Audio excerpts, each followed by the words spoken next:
கிரகத்தோட தன்மைகள் அப்படின்றது தான் நம்ம பார்க்க போகிறோம்.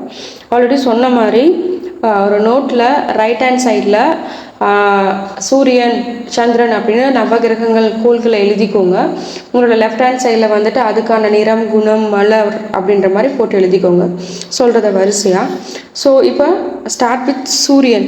ஸோ சூரியனோட கலர் வந்து பார்த்திங்க, நிறம் சிவப்பு, குணம் வந்து தாமச குணம், மலர் செந்தாமரை, ரத்தினம் வந்து மாணிக்கம், சமிக்து இருக்கு, தேவதை சிவன், அதிதேவதை ருத்ரன், திசை வந்து நடுவில், ஆசனம் வந்து ஆசன வடிவம் வட்ட வடிவம் அப்படின்ற மாதிரி இருக்கும். ஸோ இப்போ நடுவில் அப்படின்னு கேட்கக்கூடாது. இது நவகிரகங்களோட பிரதிஷ்டை அமைப்பு. யூஸ்வலாக கிழக்கு தான் வரும் அப்படின்னு நான் பேசியிருக்கோம் ப்ரீவியஸ் ஆடியோவில். இது வந்து நவகிரகங்கள் எப்படி பிரதிஷ்டை பண்ணியிருக்காங்க அப்படின்ற அமைப்பு தான் நம்ம பேசிகிட்டு இருக்கோம். நடுவில் பிரதிஷ்டை பண்ணாலும் அவங்களோட பார்வை வந்து கிழக்கு நோக்கி தான் இருக்கும். ஸோ அதுக்கடுத்து வாகனம் வந்து சூரியனோட வாகனம் தேர்மயில், தானியம் வந்து கோதுமை, உலோகம் வந்து தாமிரம், பிணி வந்து பித்தம், சுவை காரம். இதோட திசை ஆண்டுகள் பார்த்தீங்க அப்படின்னா 6 வருஷம். இதோட ஸ்டார்ஸ் என்னென்ன நட்சத்திரம்லாம் வருவாங்கன்னு பார்த்தீங்கன்னா கிருத்திகை, உத்திரம், உத்திராடம் 3 பேர் வருவாங்க. பாலினம் ஆண்.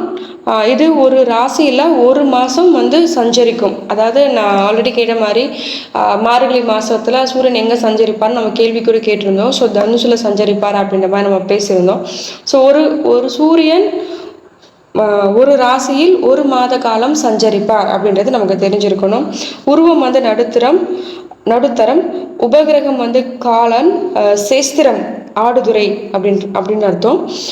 சேஸ்திரம் அப்படின்னா நம்ம போய் சாமி கும்பிடுவாங்களா, அந்த கோயில் பரிகாரம் செய்யக்கூடிய கோயில் வந்து சேஸ்திரம் அப்படின்னு சொல்லுவாங்க.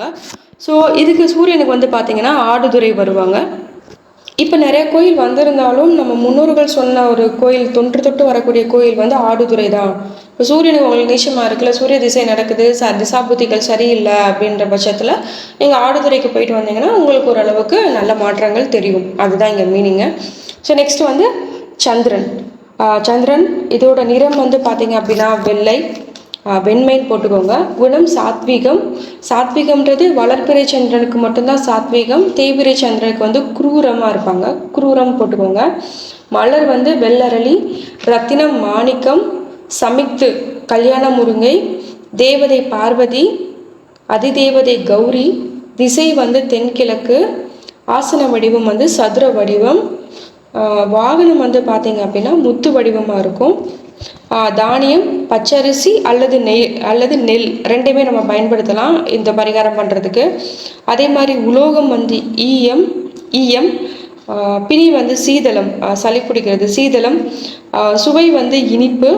இதோட திசை ஆண்டுகள் பார்த்தீங்க அப்படின்னா 10 years 10 வருஷம். ஸோ இது வந்து ஒரு பெண் கிரகம் அப்படின்னு சொல்லியிருப்பாங்க. ஒரு ராசியில் 2.25 நாள் இருக்கும் அப்படின்னா ஒரு நட்சத்திர பாதத்துக்கு 6 மணி நேரம் இந்த சந்திரன் இருப்பார்னு அர்த்தம். ஸோ சூரியன் ஒரு மாதம் சஞ்சரிக்கும் அப்படின்னு சொல்லியிருப்போம் இல்லைங்களா. ஸோ அதே மாதிரி இப்போ சந்திரன் ஒரு ராசியில் 2.25 நாள் இருப்பாங்க அப்படின்ற மாதிரி அர்த்தம். இதோட உருவம் வந்து குள்ளம்னு சொல்லுவாங்க. பட் கடகம் ராசியில் இருக்கவங்க நிறைய பேர் வந்து பார்த்திங்கன்னா ஹைட்டாக இருப்பாங்க. ஸோ அதுக்கான காரணங்கள் நம்ம பின்னாடி பார்ப்போம். இந்த ஒரு ராசியை வச்சு, இந்த ஒரு கிரகத்தை வச்சு ஒருத்தவங்களை ப்ரிடிக்ட் பண்ண முடியாது இல்லைங்களா. ஸோ அதனால உபகோல் வந்து பார்த்திங்க அப்படின்னா பரிவேடன், சேஸ்திரம் அதாவது பரிகார கோவில் வந்து திருப்பதி. இதோட நட்சத்திரம் வந்து ரோகிணி, அஸ்தம், திருவோணம் இந்த 3 பேர் வருவாங்க. ஸோ அடுத்து வந்து செவ்வாய் போட்டுக்கோங்க. சேம் அதே கான்செப்ட் தான். நிறம், குணம் எல்லாமே வரும். நிறம் வந்து சிகப்பு, குணம் ராட்சச குணம், மலர் செண்பகம், ரத்தினம் வந்து பவளம், சமிக்து கருங்காலி, மேக்ஸ் தேவதை வந்து முருகன், அதிதேவதை வந்து சேஸ்திரபாலன், திசை தெற்கு, ஆசன வடிவம் வந்து முக்கோணம், வாகனம் வந்து அன்னம், தானியம் சிவப்பு துவரை, உலோகம் செம்பு, சுவை வந்து துவர்ப்பு, பிணி பித்தம். திசை ஆண்டுகள் வந்து பார்த்திங்க அப்படின்னா 7 years 7 வருஷம் வருவாங்க. பாலினம் வந்து ஆண். இது வந்து 45 நாட்கள் வந்து ஒரு ராசியில் இருக்கும். கரெக்டுங்களா. இப்போ சூரியன் வந்து ஒரு மாதம் பார்த்தோம், சந்திரன் வந்து 2.25 நாள் பார்த்தோம். இவங்க வந்து 45 days வந்து ஒரு ராசியில் இருப்பாங்க. உருவம் வந்து குள்ளம், உபகோல் வந்து தூமன், தூமன். சேஸ்திரம் வந்து பரிகார கோயில் வந்து வைத்தீஸ்வரன் கோயில். வைத்தீஸ்வரன் போட்டுக்கோங்க சேஸ்திரம். ஸோ இதோட நட்சத்திரம் தெரியும் இல்லைங்களா, மிருகசீரிஷம், சித்திரை, அவிட்டம்.